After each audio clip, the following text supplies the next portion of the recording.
Hello there, so compare these two maps. They both use pretty similar rhythms, but their object placements are structured in completely different ways.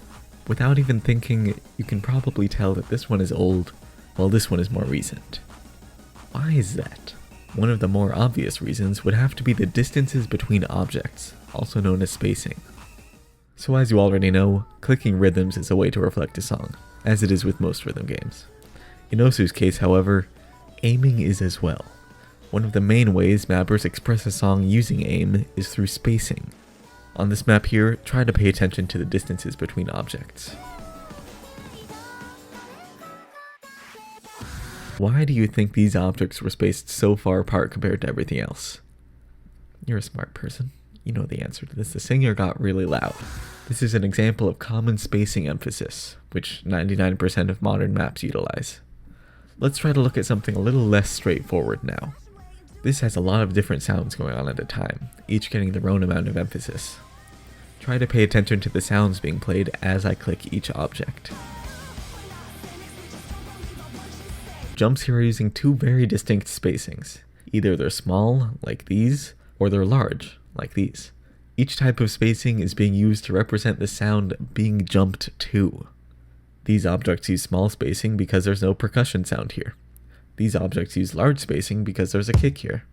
These objects use small spacing because there's no percussion sound. These use large spacing because there's a snare. Cool, you get it. My spacing on this map is reflecting individual percussion sounds. Pretty simple, right? No. Spacing emphasis depends on more than just what sound sample is played on a specific beat. The intensity of the song is fundamental in spacing too, which is a somewhat harder thing for me to explain with words. Basically, every song can be separated into smaller sections, each with their own sort of intensity based on a lot of music stuff. I don't know how to explain much more than that, since music is really variable, depending on what song you have.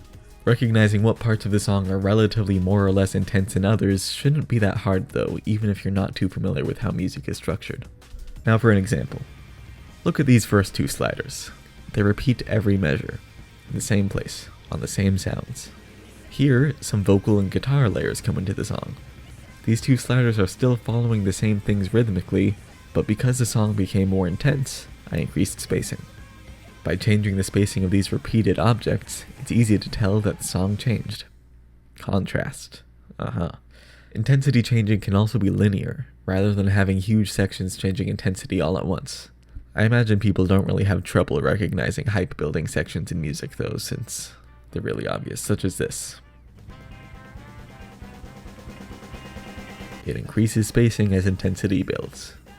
So by combining both emphasis based on the intensity of individual sounds, as well as emphasis based on a song's section, you get proper spacing emphasis. Wow!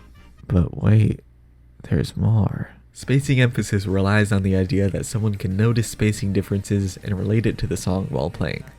This most commonly is an issue when maps use large spacing for just about everything.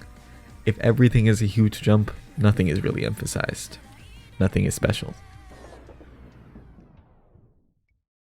Okay, that's not entirely true. Reflecting the song with more than just rhythm is what's important, which is often done through contrasting spacing emphasis, but there's more ways than that. Even so, just try to be clear about your spacing, please.